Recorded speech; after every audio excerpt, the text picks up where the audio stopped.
This space was downloaded via spacesdown.com. Visit to download your spaces today.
All right, everybody, good morning and welcome to the Revival of America podcast, everybody. We're going to wait for a few more people to come in. Rob just popped in. I'm going to do my PSAs real quickly. For those of you that don't know who I am, I'll give you places where you guys can find us. So I'm going to start recording this in my recording studio. So bear with me, everybody. It's going to give me a countdown and we'll get started here shortly. All right, everybody, welcome to the Revival of America podcast. This is Jenny. I am the owner and the host of the Revival of America. Today we have Rob Cunningham in the house. He's going to speak to us everything XRP and the economy and what we're seeing happening with Ripple and actually XRP. Super excited about that. So he is in the house. Everybody, we are being listened to in over 100 countries. So if you don't know about my podcast is about people's voices, right? So you're not going to hear a lot of me talking other than my PSAs. You're going to hear mainly the guests. You ask the questions to the audience ask the questions to the guest, and then my guest obviously is mainly the speaker. So if you guys have questions for Rob, please feel free to request a mic. We will unmute your mic at some point in this podcast. The podcast hosts that you guys can listen to us on are iHeartRadio, Spotify, Anchor, Apple, Google, Breaker, Pocket Cast, Podbean, Riverside, Amazon Music. And then the social medias are Jenny _ Jareed right here on X, Jenny Jareed Facebook.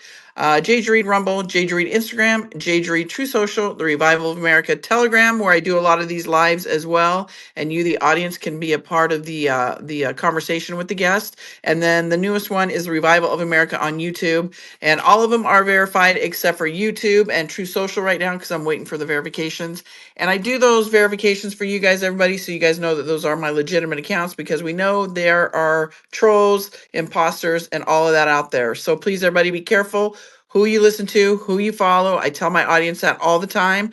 Alpha Warrior will be on here Friday. We're going to talk a little bit about that with all the misinformation, the division, and a lot of these people, you know, being the influencers, quote unquote, slash podcasters, but then we find out really they may not be who they say they are. So be careful, everybody. So I want to welcome Rob to the stage. How are you, Rob? I am better than I deserve, Jenny. How are you? I'm doing great. I'm excited to see what you have for us today. And everybody, typically, Rob gives us about 90 minutes of his time. You still good with 90 minutes today, Rob? Yes, ma'am. I'm even more flexible. If you'd like to go longer, I've got the afternoon open. Oh wow. Well, I would love to, but I have two other podcasts after you. So, yeah, so maybe depending on where we're at time wise, I'll kind of see because yeah, I've got Captain Kyle and then I've got Dallas from PPN coming on here after you. So we'll kind of see how we are time wise, but yeah, I do have to do two more after you. So why don't you get started? Why don't you talk to us a little bit? I mean, we're seeing a lot of movement within the market, the stock market, XRP. Holy cow, we're seeing a lot of movement on that. A lot of people are trying to figure out what's going on. What is your opinion that we're going to see here in the coming days with the stock market and the crypto market? What are your thoughts? Wow, that's the question. On the spot, You right away. I think what's important is the old saying in school is we ought to be taught how to think instead of what to think. And so let me start at 40,000 feet and just outline my worldview and my assumptions as to what we're seeing and what we're witnessing, and then the specific granular details. None of us know exactly how this is all going to work out with currency revaluations and the price of oil and the S&P 500 and the price of XRP. These are all variables that are absolutely gonna adjust to the new conditions. But let's talk about that for a second. What is the new condition? How is the world being leveled, and how is a more economic, just, transparent, and accountable world manifesting before our eyes? I mean, what have we seen happen in the last 4 or 5 days? We you can't even it take 3.5 minutes for me to just read a list of all the things that President Trump and his team and world leaders are doing to bring down the old control system, the wealth extraction system, Yep. the fake news complex, those that control the narrative, that write the textbooks, that train everyone into the lies of slavery instead of sovereignty. Um, how money is made, where it comes from, who owns the system, why we can never get ahead, why we're taxed and taxed and taxed and inflated and debased, and how we can barely just get by, but somehow or another, those that have set the system up for us to you know run on the treadmill, for our 40 years of work or 50 years of work, and barely have enough to live on until we take our last breath. They seem to get the benefit of all the fruits of our labor while we're living in this false world of scarcity. They're living in abundance. We're living in scarcity. And none of it is natural. None of it is by design organically. None of it is the way the universe was created. It's just this, artificial construct of scarcity, of elites, of the educated class and the working class and all the division that they can possibly come up with through their false constructs, their lies about our history, their lies about our sovereignty, their lies about the way capitalism is supposed to work. Their the entire system is engineered, Jenny, for divide and conquer. And I wrote something down earlier today when I was taking some notes, and I think it's very well be important for everyone. And I hope you can. You're rubber banding, Rob. Yeah, I'm sorry. I keep getting a phone call coming through, and then trying to call me while I'm on my phone here with you. Um, so think about this, and just let these words hopefully resonate. This world's systems are not broken because they were never ever envisioned, built, or managed to serve our souls. Okay, we are spiritual beings, not human beings. Okay, I believe the Christ came to build something entirely new and taught us the way. He taught us that we could build something entirely new, and that we could and should choose to carry on his legacy, his ways in his kingdom on earth as it is in heaven, because we have the same soul father. That's what he said, not me. This isn't Rob Cunningham's opinion. This is the dude that the Bible talks about. These things I've done, you can do, and even greater things. I'm going to leave. I'm not talking about this kingdom, but if you understood what I'm teaching you, then you would understand these things I've done, you can do, and even greater things, because we have the same Father. And the laws and principles that I'm teaching you and that apply to me apply to you and apply to me. So, how are we destroyed? We individual sovereign beings, how are we destroyed? By our lack of knowledge. Again, that's just not me. This is the law book. We're destroyed for our lack of knowledge. Well, what do we not know? We don't know how we've been lied to. We don't know how we've been deceived. We don't know how they've hijacked the English language. We don't know how they've hijacked the media networks. We don't know how they've hijacked and counterfeited the monetary system. We are awakening from a very, very, very long slumber. And we're finally, collectively, I believe, the world over in every nation, starting to say, you know what? We're sick and tired of being sick and tired. We're not taking it anymore. We're breaking free. We the people, are doing a rug pull on the assholes, they the Rothschilds, they the central bankers, they the NGOs, they the self-anointed elites, and we are not taking it anymore. So from that standpoint, the way in which we disable or flip the money changers tables over in 2025 is we reinvent a whole brand new value system, a whole new value exchange system. We level the playing field where an hour of time in Japan or China or India or Pakistan or Saudi Arabia or Atlanta, Georgia is an hour of time. An ounce of gold is an ounce of gold. A dollar is a dollar. A life is a life. We have unalienable rights times 8 billion. And we have the right to life, liberty, pursuit of happiness, and wealth. And we can go and, in a creative, abundant world, we can do our thing without some busybody homeowner association type personality trying to micromanage our lives. And so I see, to net and bring this home and land the plane, I see XRP being kind of the motor oil of the whole brand new system.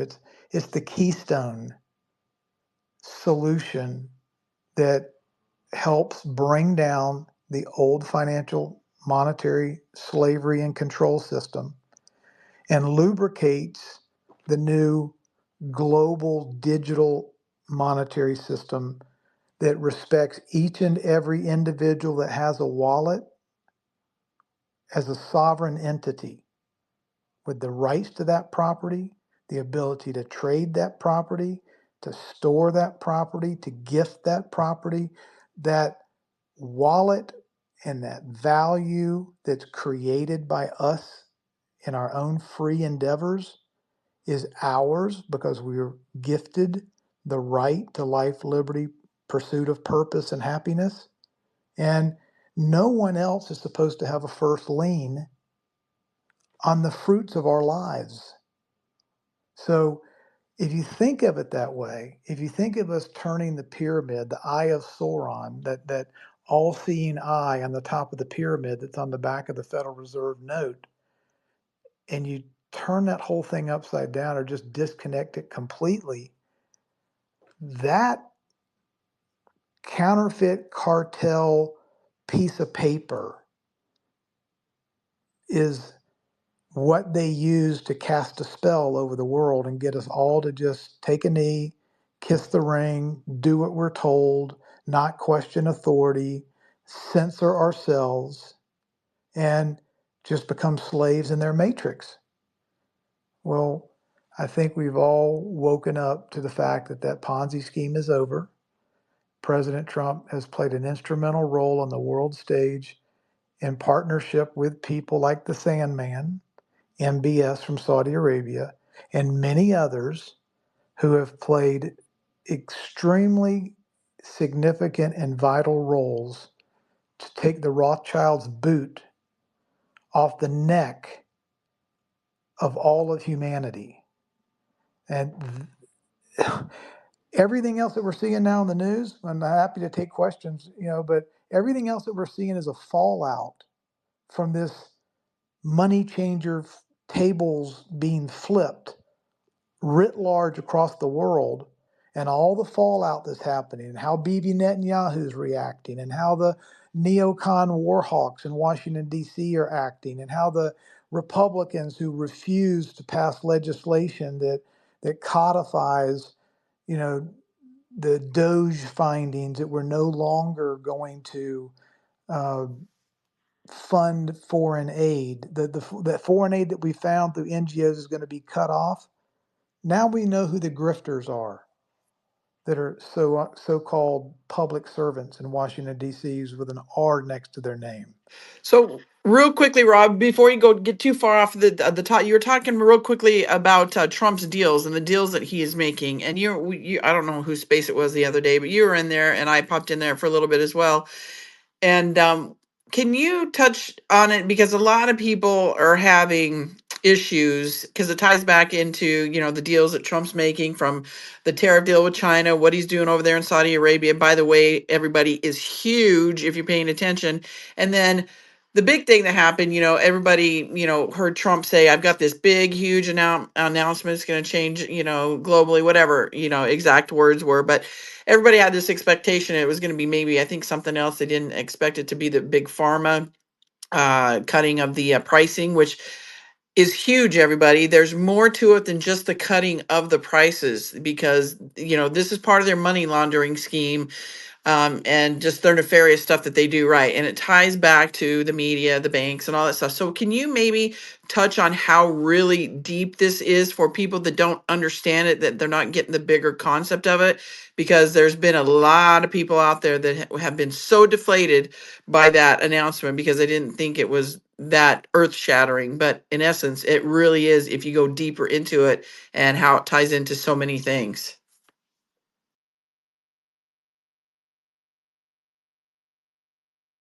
That's for you, Rob. Are you there? Oh, sorry about that. I had this on mute.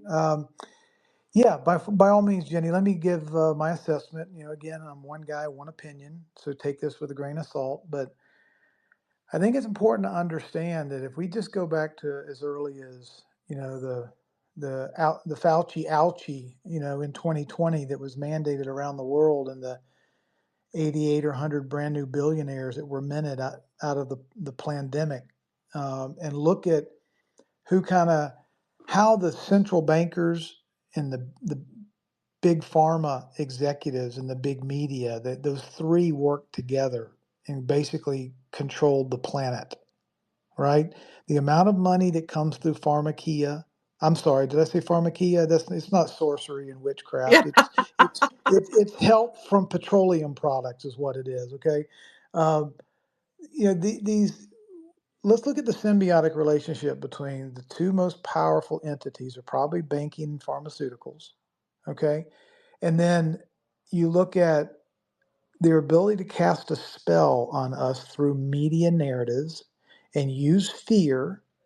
And then 75% of the revenue of most major media outlets come from pharmaceutical advertising, commercials paid for by Pfizer and Moderna and SmithKline Beecham and Merck and you name it.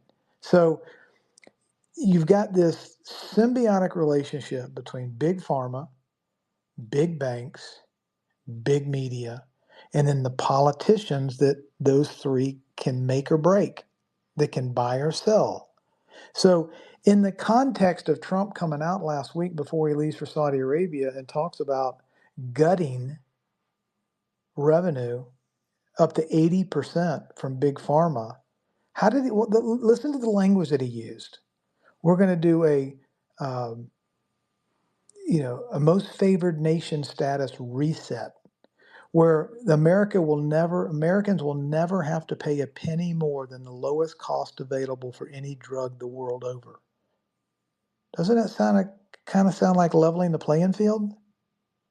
Doesn't that kind of sound like a pharmaceutical drug revaluation? Within the context, think about this calm. We have a sick world, a bankrupt world. We have slave masters in the central banking system that are ever so closely intertwined with big pharma and the pharmakia and the hospital and the oncologies and the ADHDs and the autism, and everybody's on a medicine forever. These people aren't interested in cures. They're interested in the profits that come from management of diseases that they get to define. They get to tell us what they are. And then because we didn't go to their fancy schools, we just have to blindly accept that what they wrote in the book and what the doctor with the white lab coat is telling us needs the poison that the Rothschilds just happened to invent that they're making a gazillion dollars on. And we're none the wiser. We've just been taught and trained in the public school system and through culture and tradition to just accept whatever the guy in a white lab coat says. That monopoly got brought down. That was a shot across the bow when President Trump signed that executive order. So when you disembowel or gut one of the most powerful industries on earth, I mean, I want everyone to think about this. America's got 4% of the world's population, 330, 340 million people. Yet 75% of revenue to all of big pharma the world over comes from Americans. 75% of big pharma's gross revenues comes from 4% of the people who are seeing escalating obesity, escalating cancer, escalating ADHD, escalating autism, fill in the blanks. Every disease known to man, these people are milking the American public dry. And they're using the money that they make off the back of the 4% to take their quote unquote best practices into all the other nations in the world and try to poison those people the way they're poisoning us. So I looked at that big announcement as massive in its not only its implications for taking down one of these demonic control profit poison centers that is sickening our world and stealing our wealth and killing our population. I look at it also as a calm. America needs a cure. We need to cure the broken financial system, the broken petroleum poison system, the broken fake news system, the idiotic education system, and the corrupt political system. Well, just before we go to Saudi Arabia and go and ink all these deals and $1 trillion deals and peace deals and currency revaluations and Abraham Accords and shake hands, with MBS and bring peace to the Middle East instead of needless wars to the Middle East, infuriate the people who profit from wars and need there to be a nonstop war machine like Bibi Netanyahu. We've seen what he's done. His reaction is, they ain't not stopping us. Nothing. There's nothing we can do. We're not taking any agreement. We're going to war. War's going to happen. You can't stop us, and we're going to have to find some other partners because America's turning its back on us. Trump won't fund the military-industrial complex and dance to our song anymore. So but we really don't care if Trump's going to act unilaterally and do these things with Saudi Arabia. We're going to act unilaterally and go drop bombs on anybody we want to. I don't think Bibi understands that he's writing a check with his mouth that he can't cash because Bibi can't do crap without America's money, and Trump ain't giving them the money anymore. So now he's throwing a temper tantrum. But it's impossible to disconnect fake news, fake money, and fake medicine. They're all three intricately, combined. And so what do we have going on right now? We have Trump taking a shot at big fake medicine. He's over the Middle East working on new deal, real money, a new distributed ledger technology, level playing field, peace and trade and prosperity and level playing fields and economic accords and agreements in the Middle East that are going to redound the world over and benefit everyone. And while he's over there, we're dealing with mass deportation of people that aren't supposed to be here, and they're putting together the Genius Act, and they're trying to get that legislation passed so that the stable coin can represent real actual value and sound money that will then replace this fake Federal Reserve debt note created by the Rothschilds. When we go back to a stable coin, a real US dollar, an RLUSD that's backed 1-to-1 by actual collateral, it's like going back to a gold standard. Because now we have gold and US treasuries are the only two tier 1 assets in the world. And you can't issue a stable coin without it being 100% backed 1-to-1. There's no more of this fractional reserve lending operation where they're permitted to create money out of thin air and screw everybody and just make money because they decide to hit a keyboard. So all three things are happening at the same time at Mach speed. International trade, peace is breaking out all over the world, the fake money system is being replaced, and they're gutting the fake medicine industry that's killing us all. So it's a multifaceted war. It's a multifaceted table flipping operation, if you will, that's going on. But think of this table in the temple with counterfeit poker chips on it and, demonic poison medicine and needles and pills on the top of it and a bunch of books that are written by a bunch of lying assholes and all of this academia and news scripting and false money and fake drugs are all on the table. All of that crap is getting flipped upside down right now, the world over at the same time. We're seeing so much change, it's making our hair hurt because we're trying to process it all. But the reality is, we're going back to radical common sense.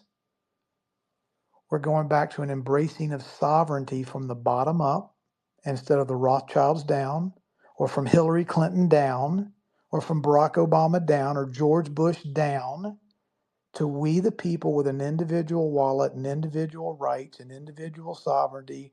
And if we need somebody from a government, we'll call them. And if we don't, they can kiss our ass.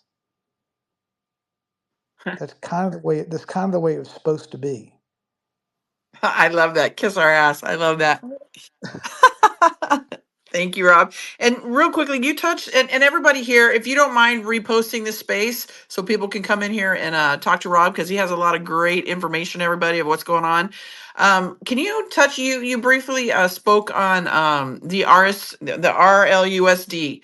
Can you kind of explain it a little bit? I know a lot of my audience kind of gets a little bit confused on that. Can you maybe go into that a little bit for the audience? And then everybody, feel free to request a mic. If you have a question for Rob, I will unmute your mic and you can ask Rob your question. Go ahead, Rob. Sure. The RLUSD is a stablecoin product issued by Ripple, but it's not just a freelance product. It's a highly regulated. It's the only stablecoin in America authorized and approved by the most rigorous regulatory agency in America and very likely the world, and that's called the New York Department of Financial Services. The NYDPS is one that gave Ripple its licensing to issue this regulated stablecoin. And the requirements of this regulated digital stablecoin are that there has to be monthly audits, complete, clear, transactional monthly audits. Of course, we've never had a Federal Reserve audit, right? But Ripple's going to have to be audited every single month. And for every $1 or $1,000 or $1,000,000 or $1,000,000,000 of stable coins that are issued, they have to have exactly that amount or more of US Treasury bills or notes or tier one assets. That could be gold if we have a bunch of gold and all of a sudden it shows up. Okay. But there has to be, it's sound money one to one backing. It's no longer an RLUSD is as opposite from a Federal Reserve note as you can get because it's backed by collateral, not a promise to pay, not off the backs of Jenny's labor next month or next year, or not off the backs of overspending or deficit spending where Jenny's kids and grandkids are going to have to pay off the gluttonous overspending of scoundrel politicians today. That it doesn't work that way. A stable coin, and in the new act that will get passed in the Genius Act, means no more of this checks in the mail or we promise to borrow from you today and pay you back next Tuesday. No, you can't spend the money, and you don't. A stable coin means there are assets in the bank that cover it 100%. They're backed by real world value. Why is that important? It eliminates currency games. It eliminates currency manipulations. It eliminates people just playing around with their currency rates to commit acts of economic or financial warfare. You don't get to play with your currency rate and manipulate it. So now 70,000 manufacturers shut down in America and they set up shop in China. That's all a result, in essence, of currency manipulations by just arbitrarily saying this is what our unit of value, our dollar, our yen, our renminbi, our German mark, our Mexican peso is worth because we say so. Because my name's Jerome Powell, I can just tell you what money's worth. No, money is not supposed to be a narrative just spoken by somebody willy-nilly with 18 different alternative motives or agendas behind it. Money is supposed to represent a store of value, a unit of account, and a medium of exchange. Those are quantifiable, factual, mathematical certainties. They're not subject to opinion. They're not subject to the temperature on a Thursday afternoon or the personal priorities of a governmental administration. A dollar is supposed to be backed by, in the Coinage Act, a certain number of grams of silver and a certain number of grams of gold. It's not the opinion of an Alan Greenspan or Jerome Powell or the Bank of International Settlements or George Soros or anyone else. Money is supposed to be a trust system. and collectively for the world to operate on a level playing field in a world where no one trusts each other. Jenny, I can't take your word for it, and you can't take my word for it. We can't take China's word for it, and China's not going to take Israel's word for it, and Israel's not going to take Russia's word for it. We need to openly and transparently be able to see, okay, America's got X amount of gold in the Fort Knox, Y amount of currency in circulation, their GDP is Z, and they are in compliance with the sound money equation that everyone in the world has to be held accountable to. No more trust me, bro. I'm good for it. No, no, no. I'm in alignment. I audited myself. You don't need to see my books. I'm just going to tell you we're all good. The idea of blockchain is it operates on trustlessness, which means everything is transparent and verifiable. And so you either have sound money or you don't. China's got it or they don't. Canada has it or they don't. Brazil has it or they don't. America has it or they don't. Now, so a stable coin gives the ability for people to exchange goods and services around the world without having to guess if the dollar that we're going to transact in, or the peso we're going to transact in, or the ruble we're going to transact in is worth what it says it is. It either is or it isn't. And so the standards of a stable coin are going to have to be universally adopted. And it's not going to be because the Rothschilds say. And it's not going to be, well, an ounce of gold in America is different than an ounce of gold in Russia, and it's different than an ounce of gold in Saudi Arabia. No, an ounce is an ounce is an ounce. And if we're going to have a level playing field, then we're going to have level and equal standards, enforceable and inspectable by all nations. That's why a stable coin is so important. It's the motor oil of the new digital monetary system. And if it's not trusted, we're not going to fix the problems of a system that has been corrupted and perverted and hijacked and privately owned by private profiteers and the Rothschild and Rockefeller family with headquarters in the city of London in a system that's never been audited since you and I have been alive. No one's ever audited the Federal Reserve. We just have to take their word for it. Who do we owe $38 trillion to? No one, because it was all fraud. It was all fraud. Exactly correct. We don't owe it to anybody because fraud vitiates everything. But they've trying to convince us, and we've played this game our whole lives, the Democrats and Republicans, and balanced budget, and who's going to pay down the debt, and he's going to raise taxes, he's going to cut taxes. It's all been kabuki theater in the fraud theater house. All of it has been one big melodramatic, eloquent waxing of bullshit. None of it has been based in reality.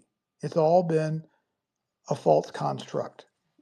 Lies built on top of lies, built on top of lies. And we were born into this system of trust and tradition, and we go to school and we do what we're told, and we're trained how to follow the rules, accept the narratives, and don't ask questions.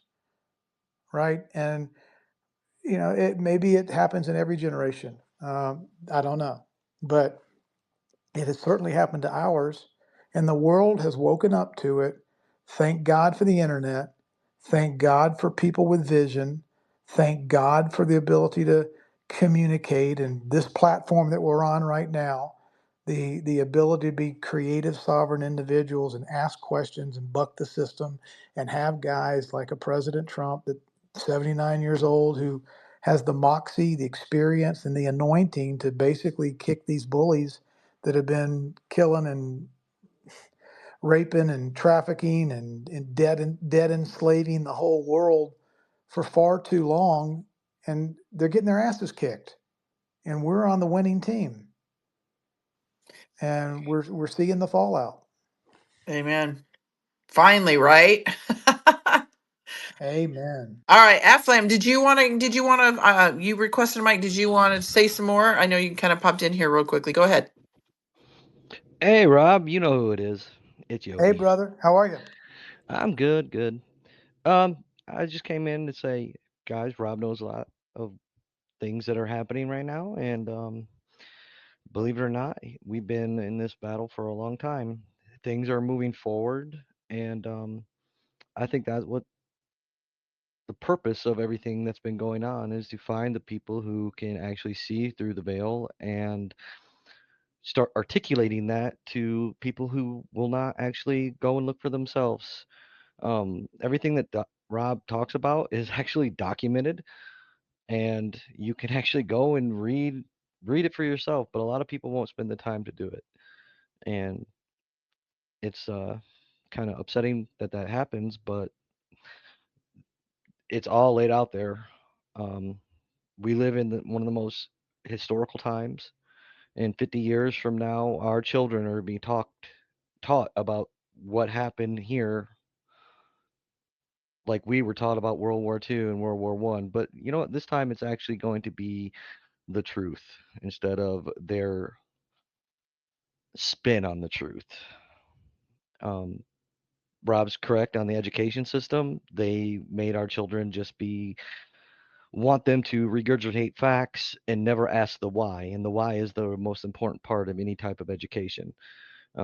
You shouldn't be asking the why when you're getting your master's degree. You should be asking the why in middle school.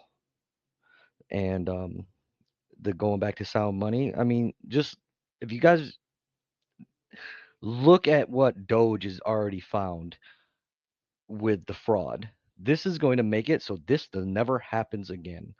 One of the worst things you can think of, I mean, is they are literally going to a keyboard and just printing money to the point now that every child born in the United States is $130,000 in debt the day they come out of the womb. And this is just not right at all.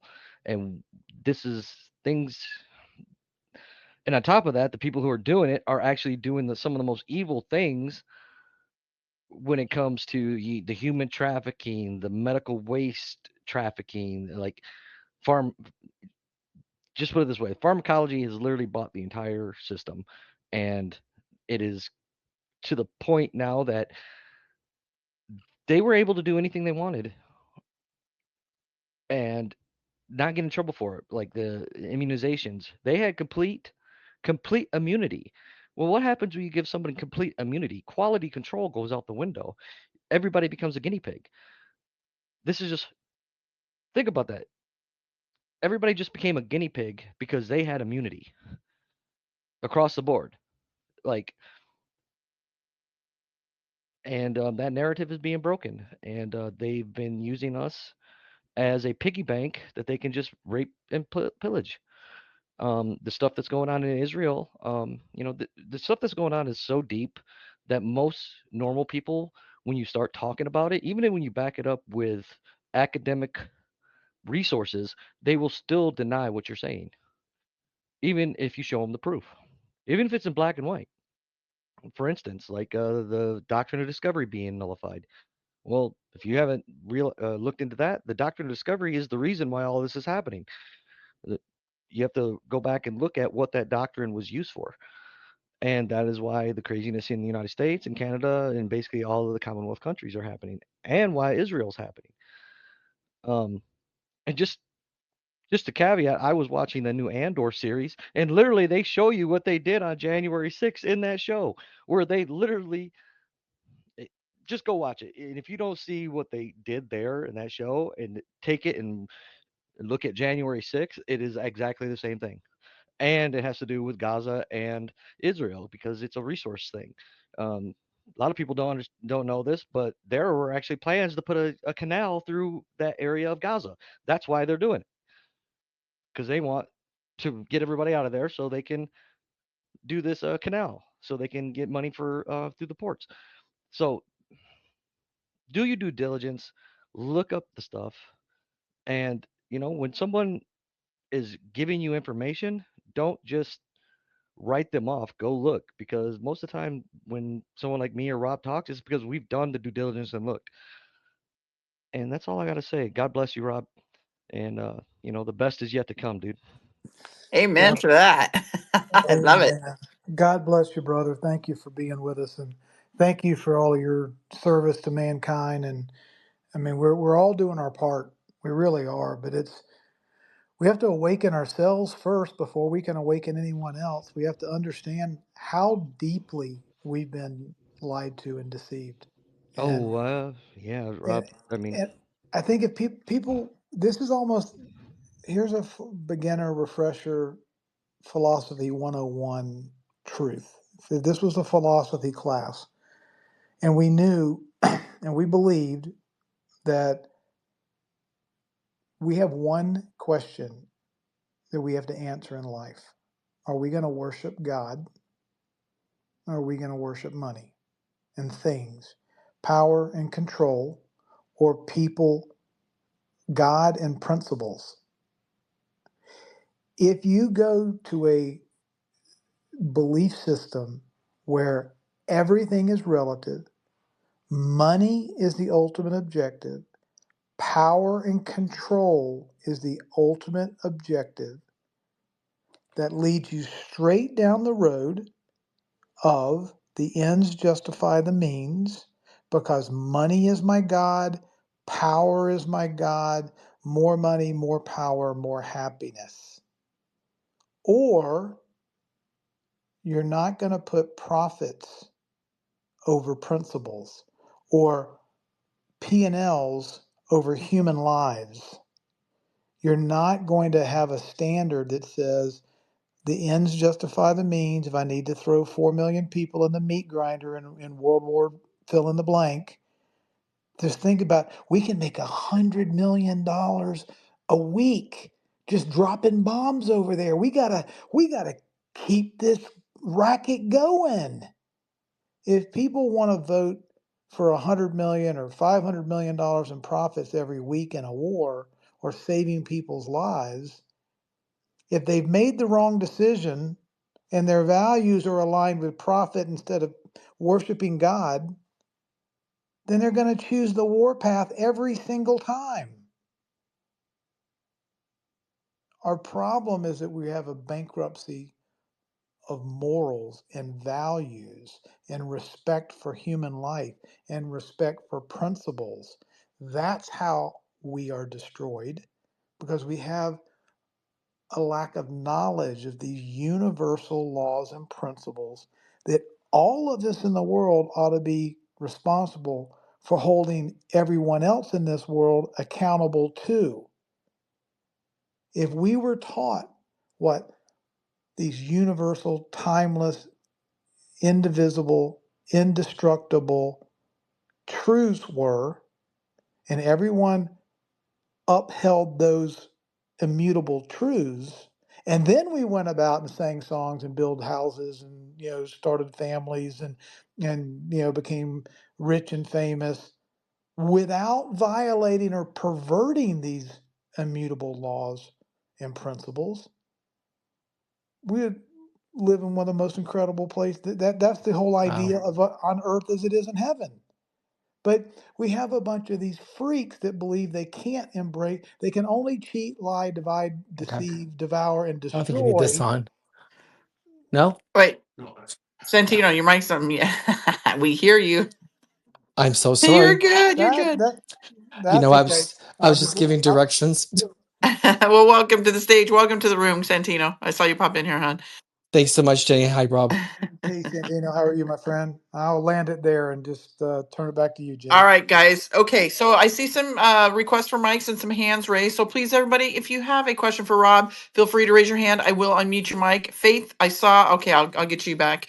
Okay, so Blue Fact, your mic is unmuted. Go ahead and ask Rob your question. And real quickly, everybody, Santino, why don't you do it so well about resharing the space? Why don't you do your thing, buddy?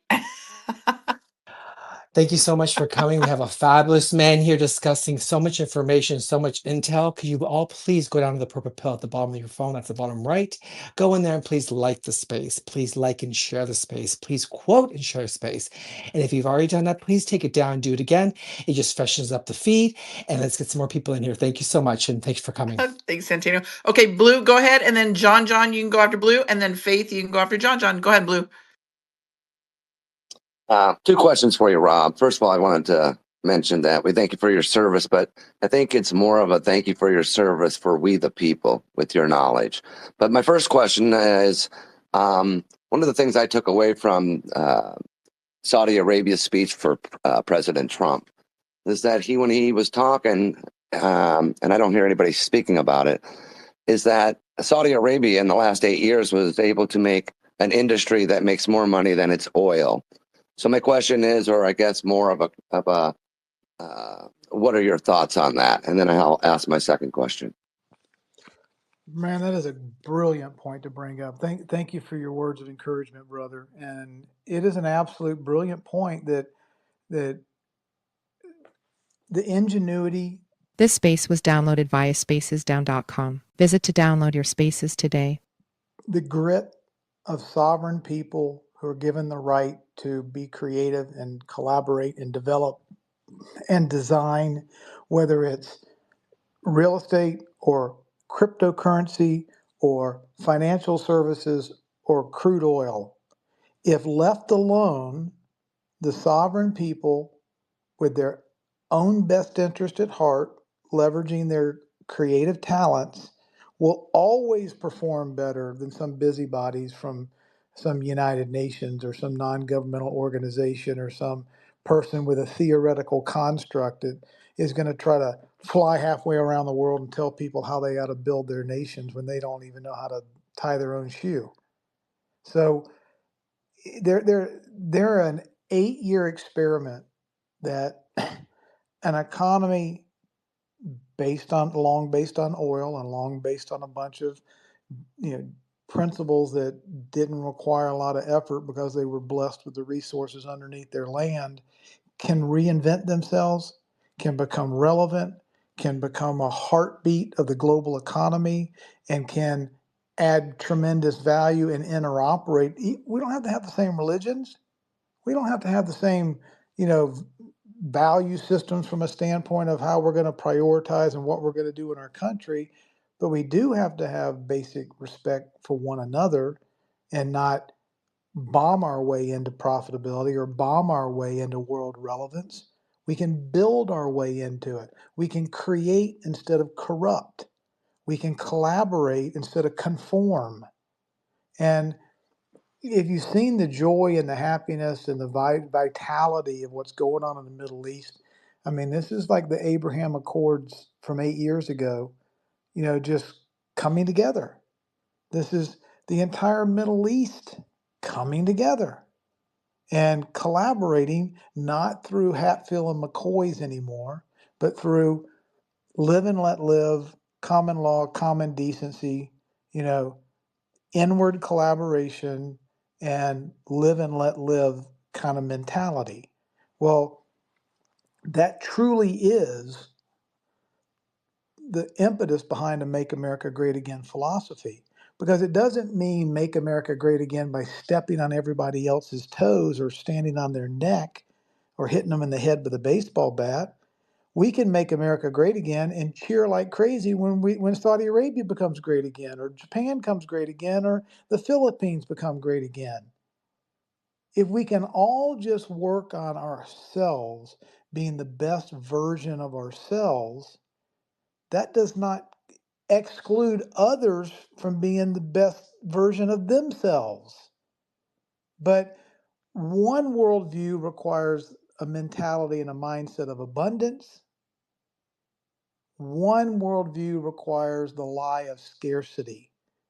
There's only a limited amount of resources. We have to live in 15-minute cities. We're burning ourselves up. We have to eat bugs and drive electric cars, and you can't drive too much gas. All this whole bullshit. Scarcity is the linchpin for centralization of control. because then they can leverage fear. And oh my God, we're going to run out. And you better turn to the elites who went to all the right schools to teach you about how much beef you can eat, or which kind of bugs you can eat, and who you can speak with, and what you can say, and how much fuel you use. The entire construct is based on a lie. And what I think, to your point, is what look at the narratives we've been told about how backwatered third world, Neanderthal the Middle East is. And then you go over there and look at their roads, and look at their infrastructures, and look at their airports, and look at their hospitals, and look at their crime rates, and look at the health of their population, and you compare it to Chicago or Seattle or San Francisco, and look at the narratives, and the realities don't match up. We have been lied to since the moment the doctor slapped us on our ass when we came out of our mama's womb. And we really are having to do a complete do-over and question everything that we've been lied to about in order to have a new birth experience, a new earth experience. And that really is where I believe we are as a civilization, as a mankind. We're throwing off these oligarchs, these elite, these 1% that have controlled 90 or 95% of the world's resources and money and narratives, and given the permission slips to the world, and cast these spells all over the world to have us hate each other and be divided and to criticize one another and to be sick and miserable and broke. That is not the state of humanity that a creator, a benevolent creator, would create. It's not organic to us as a species. It's cancerous to a bunch of assholes that took over our hearts, minds, and souls and lied to us, and we bought it hook, line, and sinker. What's happening is we're turning that all upside down. And the Middle East and Saudi Arabia, the purple steps, the purple tie, the purple runway carpet, the Saudi Arabian guards welcoming President Trump, on their beautiful white horses carrying American flags, going into these auditoriums. I saw a clip of President Trump and MBS coming up the escalators and walking into that auditorium. And I thought of 10 years ago, President Trump coming down the golden escalators in Trump Tower in 2015. And here he comes up the purple escalators into the Saudi Arabian complex, where they're creating a whole brand new monetary system 10 years later. And it just kind of hit me as a bookend. Above President Trump's head was a sign that said currency exchange. He's been complaining about currency exchange and manipulation and financial war games for 40 years. He starts his presidential career coming down Trump Tower escalators with Melania, and right above his head is a sign that says currency exchange. And yesterday he comes up this escalator into the Saudi Arabia, investment theater, this big, massive global press conference explaining basically how they're going to innovate, get rid of currency manipulation, level the playing field, come with sound monetary policies and trade deals where we're going to win the world over through prosperity instead of through, endless wars. Rob, And don't forget how that ended. It ended with the YMCA song, everybody. So you tell me who's in control. He's telling us without telling us, everybody. Rob, aren't Saudi Arabia, the UAE, and Qatar all Ripple partners? Funny, funny, funny you would say Real that. quickly, real Yeah. quickly, fam.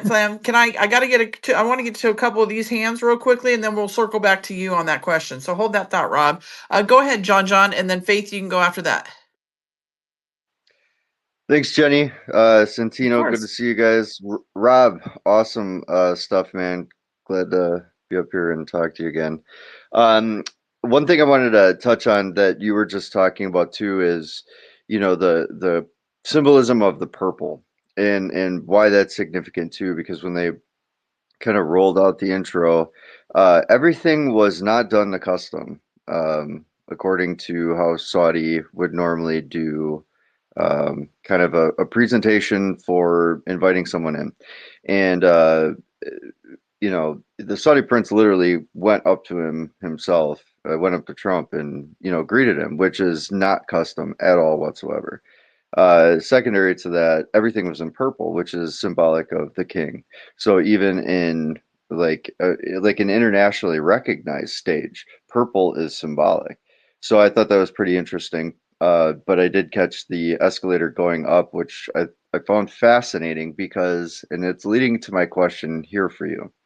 So I don't hear a lot of people talking about it, but a while back, Trump pretty much absorbed the fed into or under, I should say, the Treasury Department, which was a brilliant move, but also an interesting one. So I'm curious as your take on how that's going to play out, if it's still going to remain, and it's just going to be kind of an arm or an extension, or if it was done purposely to absorb and then dissolve. But thanks again, great space. Yeah, John, that's a brilliant question, and yeah, I've looked into that quite extensively. And back in the day, to reverse the time to 2020, March of 2020, um, you'll understand that President Trump declared himself a wartime president, that we were under attack and that war had been waged on America with this bioweapon. So when the state of emergency and warlike conditions are kicked into active status, then certain powers under the UCMJ, the commander in chief running the country, kick in. Okay. And being able to, and understanding that, and he says it all the time here, even in the last 6 months. You've heard him say it once, you've heard him say it 20 times that, you know, um, economic policy is national security. If we don't have a strong economy, we can't afford to have the defenses that we need to protect our nation. So, economic policy and financial health and strength is a national security issue. So, when you're in a war and wartime conditions, then the commander in chief has the ultimate power to do things like have the Federal Reserve report to the Treasury. And the New York Times even wrote an article about it. Okay, he said, meet your new Federal Reserve Chairman, President Donald Trump.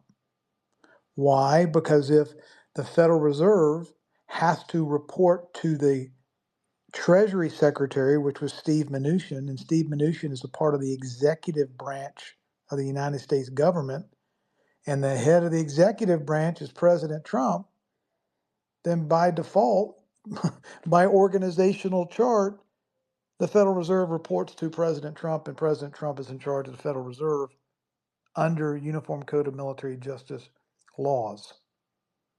So that is how it came to be. The question that people get to ask themselves now, and I've done a lot of deep dive and research on this, is have we ended those states of emergency? Have we ended those authorities under UCMJ? Has the war been the bioweapon war, the financial wars, and the big pharma wars, and the big, Fauci wars that came after us with these needles? Have they been ended? Are they been renewed? Have these executive orders relating to that warlike conditions that kicked off in 2020? Are they being updated and continued? Or are they being canceled? Well, to hit the bottom line, the Federal Reserve is no more. The Federal Reserve is we're not going to have CBDCs. Why? Because there's not going to be a CB. If we're not going to have a non-governmental organization with roots in the city of London, a sovereign country running the economy of a supposed sovereign nation. The Crown Corporation is shut down. The Federal Reserve is shut down. The Federal Reserve debt notes are going to go. People can call the Federal Reserve debt note the US dollar till the cows come home. But a Federal Reserve debt note is not a US dollar. What Kennedy printed was a US dollar when he had the Treasury create the silver certificates. That was a US dollar, and that's why they put a bullet in his head. And that's sound money, silver and And gold. that's sound money backed by the Coinage Act, right? A certain amount of silver in reserve or a certain amount of gold in reserve for each dollar issued. And so the controllers of the world that want to counterfeit the fake money of the world and basically blackmail and bribe and coerce and create these military industrial, medical industrial, media industrial, academic industrial, cartels of control.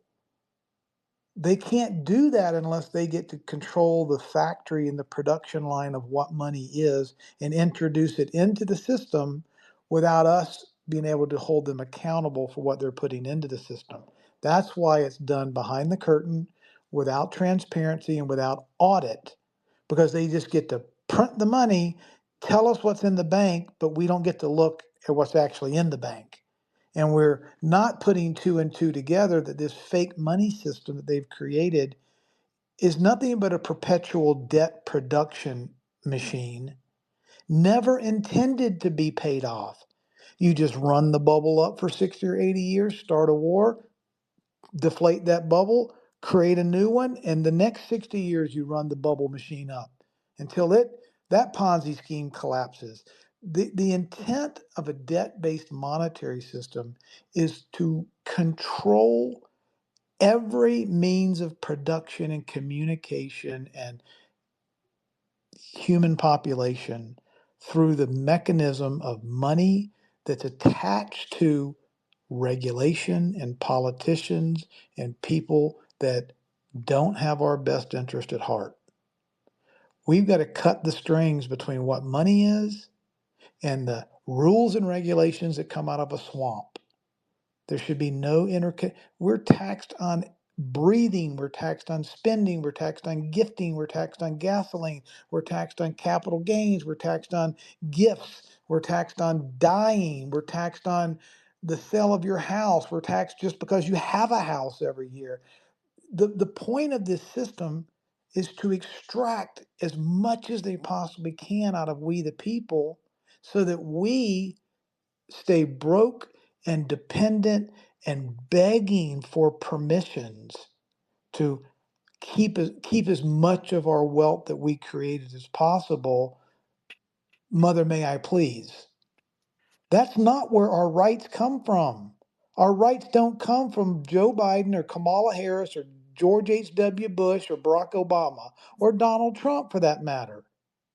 Our rights to life, liberty, and the pursuit of purpose and happiness come from the creator of the universe, not some asshole in Washington, D.C. So, Rob, real quickly, so would it be safe to say we are going to be getting rid of a lot of the middlemen in the industries, if you will, right? So you were talking about, taxes we have to pay on a yearly basis, our property taxes, right? We should have to just pay them once, no different than our registrations with our car. We bought it once, why are we paying for it every year? So, would it be safe to say that that's kind of the route we're going? We're going to go peer to peer transactions. 1,000%. And on ways that it would take us 6 months of Spaces calls just to begin to talk about the fallout and the ramifications of what that means when title and ownership and a plot of land. What does that mean about homeowners associations? What does it mean about getting rid of admiralty law and going back to common law? When we start going back to peer law and not legalities, you want to talk about another of the biggest lies ever in the world? That is this idea of where our rights come from and this system of admiralty law that was superimposed on top of our Declaration of Independence and our Constitution that was both supposed to be built upon universal law or common law or God inherited. Here's why Donald Trump has the power that he has. 56 members, 56 leaders, founding fathers, signed a piece of parchment called the Declaration of Independence in 1776. And in that document, understand this is a document that gets signed 11 years before we have a Constitution or Bill of Rights. So the only law that we have in the land, we have none as an independent entity until we sign this document, but you can't sign a document that's recognized globally or the world over unless you have, you know, a legal structure, a lawful structure in place to be recognized as a country. So the birth certificate of America was the Declaration of Independence. And before these 56 gentlemen put their signatures on this piece of parchment, they said that we recognize all of our rights come from God. Period. Full stop. They are not lienable. We have unalienable rights. That means nobody else gets to put a first claim on my life, on my liberty, on my pursuit of happiness or purpose. So if I go out and have a bunch of cows and a bunch of chickens and sell a bunch of eggs and build houses or, you know, build a hotel or whatever it is that I build, my labor and the fruits of my labor are my property, and no one is supposed to be able to put a first lien, a second lien, or third lien on my property or my life. And in that document, it says if at any time a government becomes destructive of these rights, as we've outlined them here in this document, we, the people, have the right to set that government aside and start anew. That document has never been discontinued. It's never been invalidated. It's never been overwritten. But who gave the issuing authority that said we could set a corrupt government aside that's perverting our unalienable rights? What was the underwriting authority that gave the commander in chief, the president of the United States, the right to lead the effort to set a corrupt government aside and form a new one? It was the military. The only law of the land on the date that those 56 signatures were put on that document was the Army, Navy, and Marines, the Uniform Code of Military Justice. And those laws applied to officers, to representatives, to presidents, and to people in public positions of trust. That's why the Q drops talk about it always had to be the military. Because if we're going to replace this corrupt admiralty law, central banking, Rothschild finance, crown corporation construct that hasn't been a constitutional republic since 1871, the only way we're going to kick these perverted invaders out and get our country back is through the authority vested in the commander in chief through the Uniform Code of Military Justice. It's the only way. We're not going to take a pew poll. We're not going to have a vote on the 2026 ballot. We're not going to try to convince everybody to understand. You know, we live in a world where 65% of the people can't even name the three branches of government. How in the hell are we going to Correct. get it? How are we going to get a national vote to say, yeah, let's overthrow the Crown Corporation, the Rothschilds, the big medical industrial complexes, and the 55,000 NGOs that are raining hell all over all of us? And let's go back to, you know, the days when those mean old white misogynistic slave owners started this shitty country. I mean, the number that has been run on the psychology of the average American is, it hurts your hair to even try to think about it. So there's no way the commander in chief, who swore an oath to defend, protect, and defend the Constitution, that includes the Declaration of Independence against all enemies, foreign and domestic, so help me God, that oath has got to be executable. And the commander in chief is responsible for that oath. President Trump is the first commander in chief we've ever had to actually live up to the oath of office that he took. Thank God. Thank God for that. All right. Faith, go ahead and ask your question to Rob, and then Aflam, go ahead. We'll circle back to your question, and then I see Deb. Oh, Santino, go ahead. Your I hands just up. I just wanted to kind of just tap onto what Rob was saying, with the middleman, what you brought up. He's very correct at all levels, all points, as well as you are. I mean, we all need to get to point B and we're at point A. You always have to go through somebody to get to point B, to get to our destination. And while getting there, you have to pay that person something, or you can't get to that destination. And that is mortgages, insurance, licensing for your trade, what have you. So that's what we need to get rid of, is the middleman. The middleman is always the culprit, and that's why they have him there. So there you go. Thank you. Yeah, our workforce, everybody, is going to change dramatically. So wrap your mind around that and get prepared. So, Miss Faith, go ahead. Your mic is unmuted. Go ahead.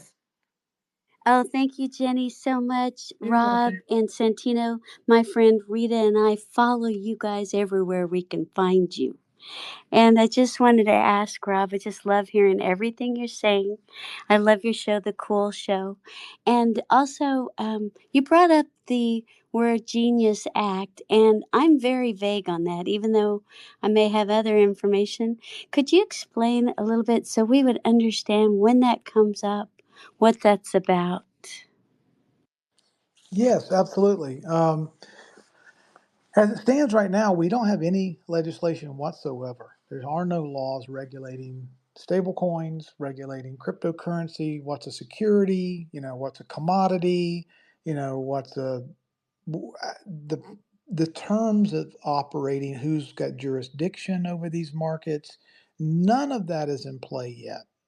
Okay, so the Genius Act is the first attempt to codify what many nations the world over, like Saudi Arabia and MiCA standards, even in the EU and Asia, many nations and many continents have already gotten their act together.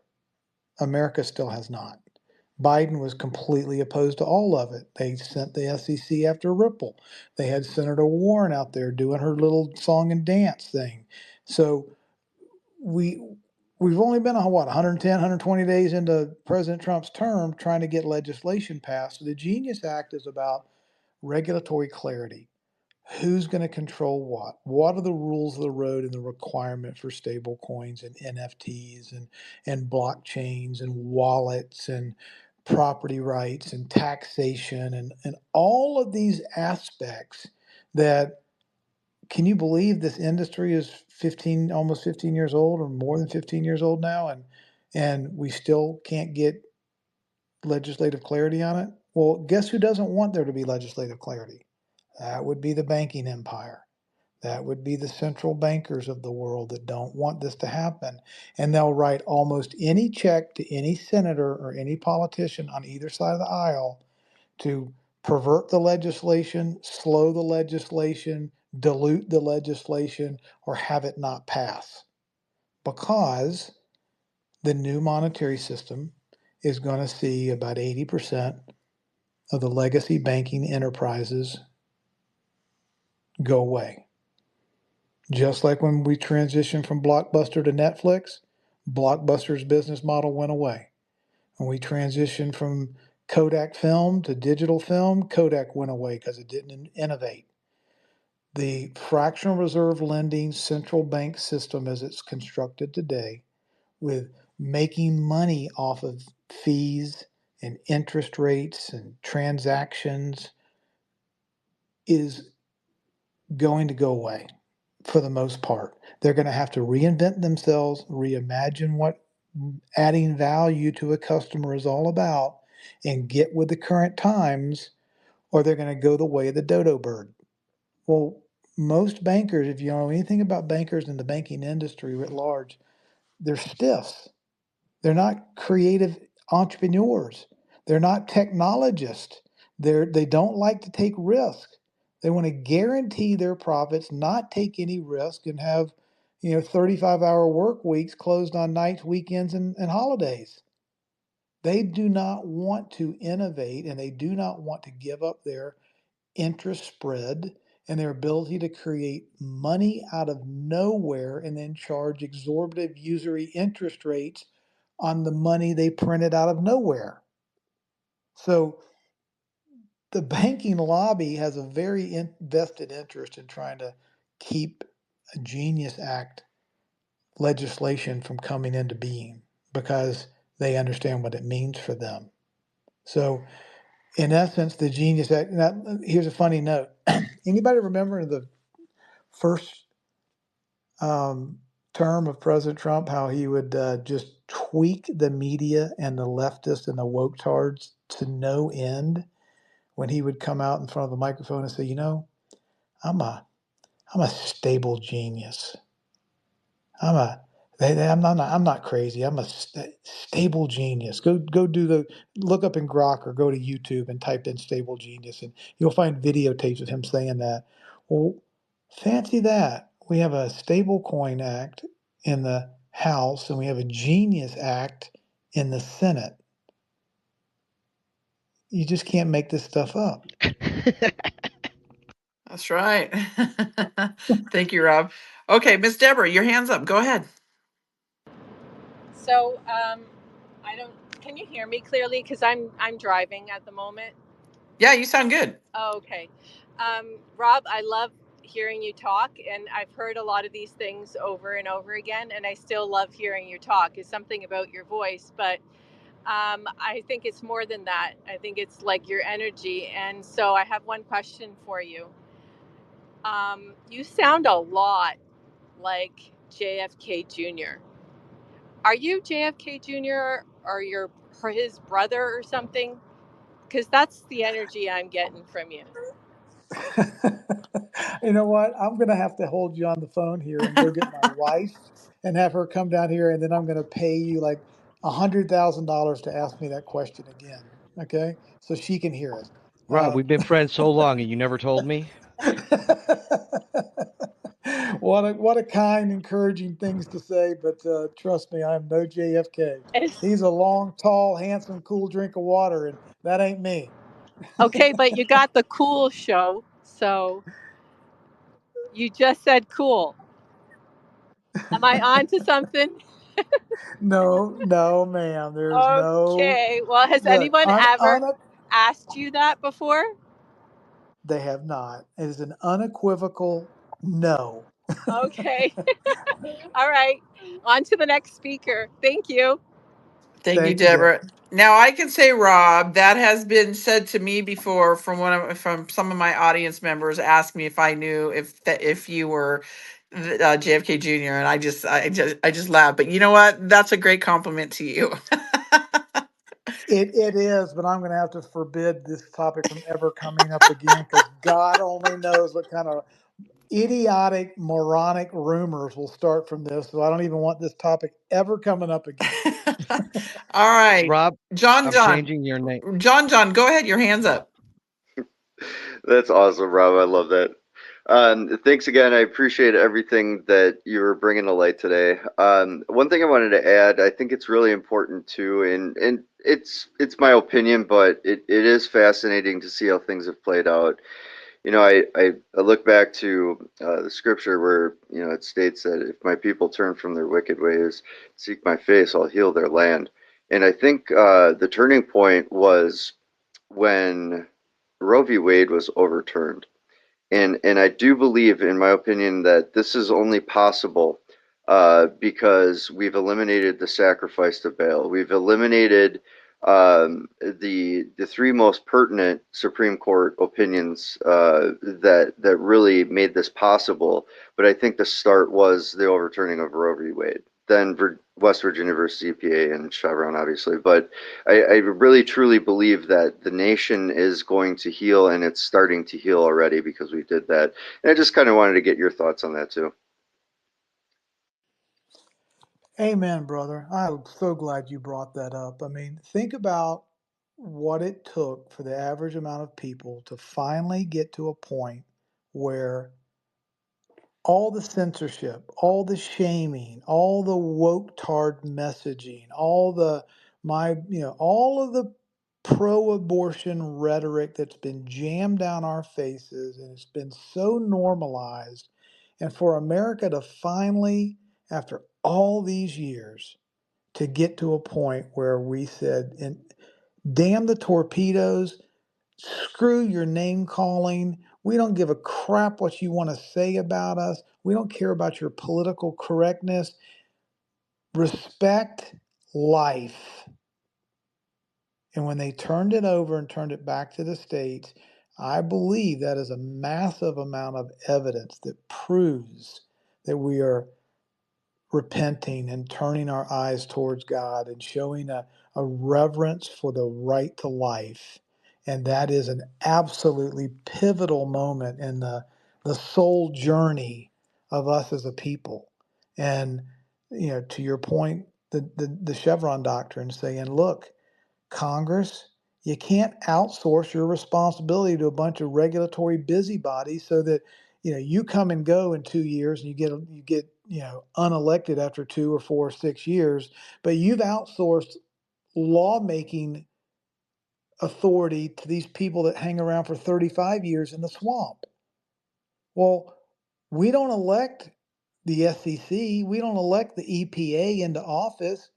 And you come and you give them powers and then you leave, but they keep the power for the rest of their lives to come over and take my house because there's a fish in a 6-inch creek in the back of my yard, and you want to declare it a, a national treasure, so you're going to take my home? I mean, come on. I mean, you can't pervert the Constitution with these kind of just gross, non-lawful declarations. It's all unconstitutional. You can't do it. So if it's unconstitutional for Congress to outsource powers and rulemaking, quote unquote, rulemaking or taxing authorities to the EPA, you can see how the Chevron document is going to be like a lawnmower cutting the grass. It's going to cut every single one of these rogue agents and rogue regulators and all these lines of code and all this bureaucracy. It's going to whack it all away because the Chevron precedent says, show me the law. If there's not a law on the books passed the way a law is supposed to be introduced and voted on and signed by the president, it's NA. And that is, those two are quantum leaps forward, or if you will, they're quantum leaps backwards in our effort, our desire, our journey towards reconstituting our republic and exiting this matrix of this crown corporation, United States of America, Inc., that we've been living in since, God Almighty, 1871. We're going back to a reconstituted republic the way our founding fathers envisioned it. And we're just having to whack through all the weeds and cut out all the crap that's been put into the system that unbeknownst to us, through fraud, through deception, through ignorance, through laziness, there's a whole bunch in the mix here as to how we got to where we are. But there's nothing we can do about what has already gone in the past. The spilt milk has already happened. But now that we're wide awake, we can say we're going back to the nation that was given to us and that we were blessed to be a part of. And all this other manufactured crap on the top of it, we're cutting it all out. We're going back to the way it was supposed to be. And that is the renewal of our nation that we're all experiencing right now. Because Amen to Dominion that. isn't a voting server. Thank you, John. John. All right, everybody. If you guys have a question for Rob, please feel free to request a mic, and I will unmute your mic. I've got a few more minutes before I got to get ready for another show, so please go ahead and request a mic. But I do want to ask you, Rob, to touch a little bit on the China tariffs, because we know they've lowered them, and we saw the stock market go a little crazy in a good way the day that happened. But do you want to touch on that a little bit and what your opinion is going forward with that? Sure. This is going to be some common sense and some speculation, and of course, none of this is ever going to be admitted to by the powers that be. But we have to just as we have a corrupt swamp in Washington D.C. and a bunch of good Americans, we have a corrupted CCP in China and a bunch of good Chinese people. right? We have a heritage, a 5,000 year People's Republic of China, and then we have from Mao forward a bunch of infiltrated CCP Marxist and godless people in the ranks of government. So it's important that we understand which China are we talking about, the decent people of China, the heritage of China, or the Rothschild financed three-letter agency funded and supported apparatus that's been laid on top of the China called the CCP. Is there really any difference between MI6 and the CIA and the CCP? Does the Rothschild banking system fund them all?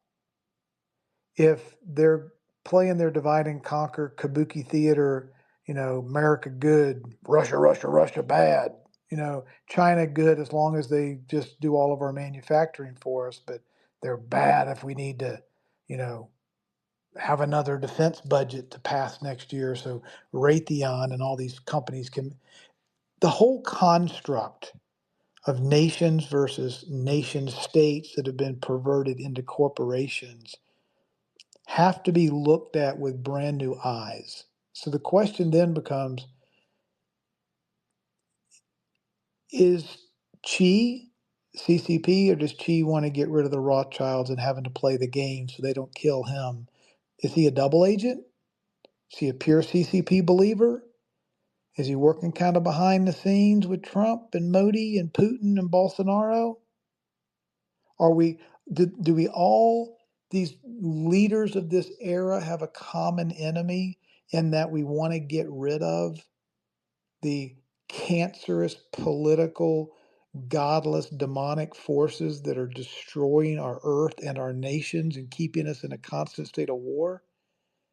If in fact that's a possibility, and we truly believe that's what Trump is here for, as a reformer and a liberator to bring us back to glory days and common sense and get rid of all of these governmental perversions.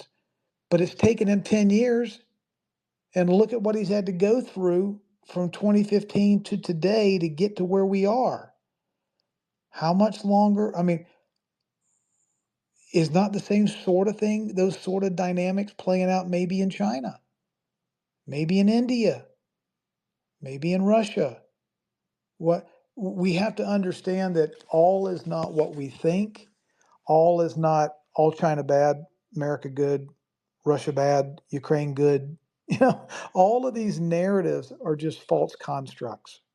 So it's kind of incumbent upon each of us to go, okay, what is the real construct?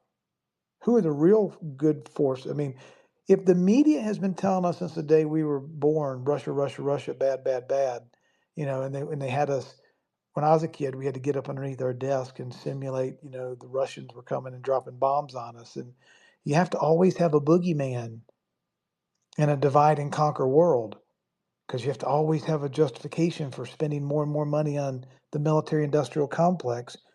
You don't need all of this weaponry in a military industrial complex if there aren't boogeymen in the world. So the question is, if the media is telling us to hate Russia, should we hate Russia, or should we do the opposite and think, you know what? Maybe they're a more Christian nation than we are in a lot of ways. You get the death penalty in Russia if you put chemicals in the food supply. We have thousands of chemicals in the food supply over here. We have a bunch of morbidly obese people, ADD and ADHD and autism and turbo cancers and diabetes and you name it. In Russia, you get killed if you put the poisonous shit in the food supply. What's more respectful of life? People that don't take kindly to poisoning their own people, or us who let the pharmaceutical companies run wild and we have one food and drug administrator that gets to approve all the drugs that go in the food and all the drugs that go in our bodies? Which entity's more common sense?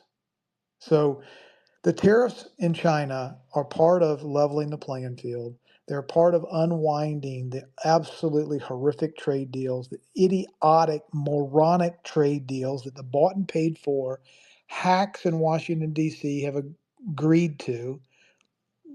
most 99% have never run a business, never run a P&L, never run a company, don't know a damn thing about trade. So how in the hell are they going to, the only thing that's going to drive what they pass and don't pass from a trade standpoint is how much money gets put in their pocket. They're not going to be signing trade and tariff deals that are sophisticated on so many levels when they've never even been in the business world. All they've been in academia, in Yale, in government services, in political science. And here we've got these people architecting financial bills and trade bills and aviation bills and things that they know nothing about. So we have the very first businessman CEO in the history of the United States.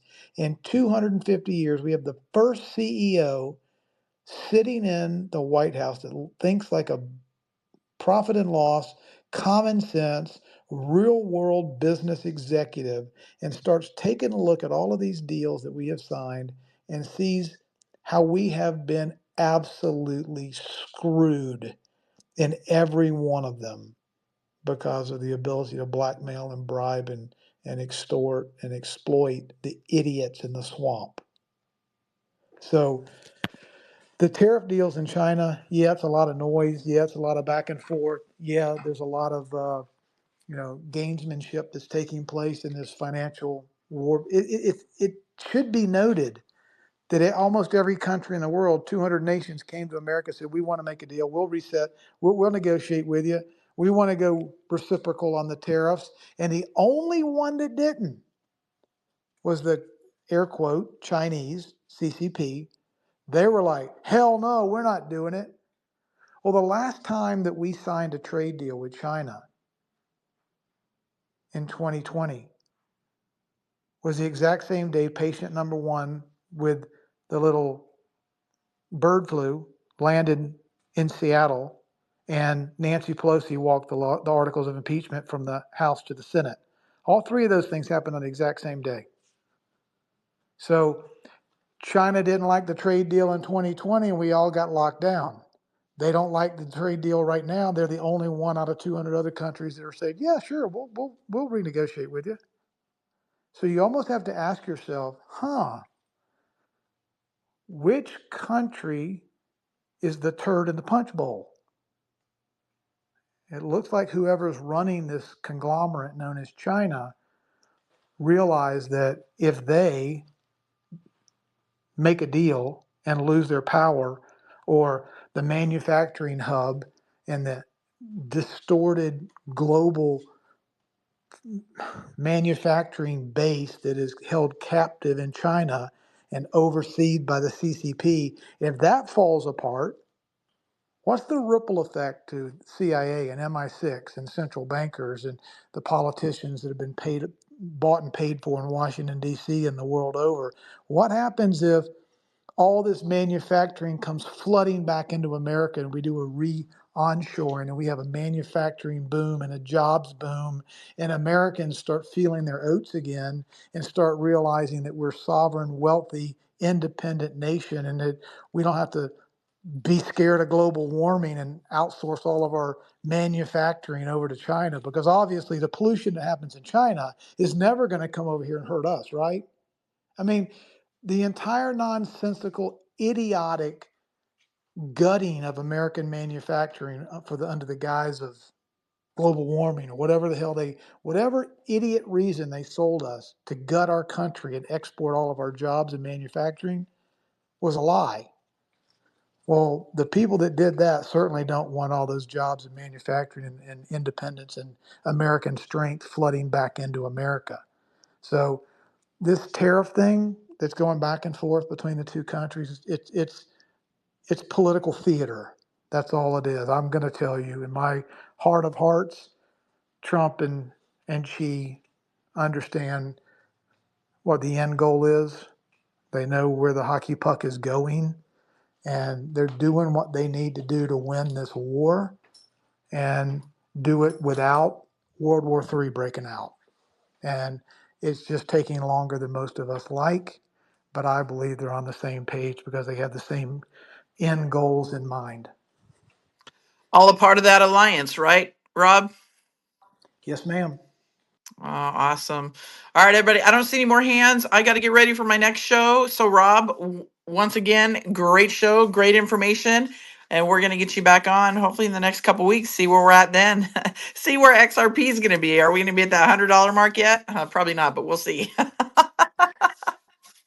Well, Jenny, thank you for having me, and thank everyone here on the call. It's been a blast, and man, I'm just so grateful to be alive and to be here to see all of this stuff that's happening. I mean, there are going to be books, there are going to be movies, there are going to be, I mean, for the next 100 years, people across this world are going to be talking about the days and the times that we're living in right now. It is just, it's an amazing time to be alive. Amen to that. And everybody, we're all a part of it, right? So stay out of the noise. Like I tell my audience all the time, stay out of the noise. Take all these positive wins, no matter how big or small they are, and hold on to that. There's a lot of noise and a lot of negative out there, division, black pilling, all that BS. So stay out of it, everybody.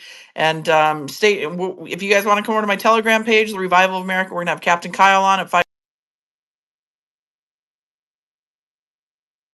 And then on Friday, we are going to have Alpha Warrior over here on my X Space at 4:30 p.m. Pacific Standard Time. And then Field McConnell will be over on my Telegram page on I think it's at noon on Friday. And then Shadow of Ezra, everybody, he's going to be joining me here on X next Tuesday at 8 p.m. Eastern Standard Time. So if you guys want to come ask Shadow of Ezra, I know many of you follow his page. Some questions, please feel free. And I'll post the show lineup for the rest of the week and next week as well. So watch for that, everybody. God bless you. Have a great rest of your week. And once again, thank you, Rob. Thank you, Santino. And have a great day, everybody. God bless. God bless.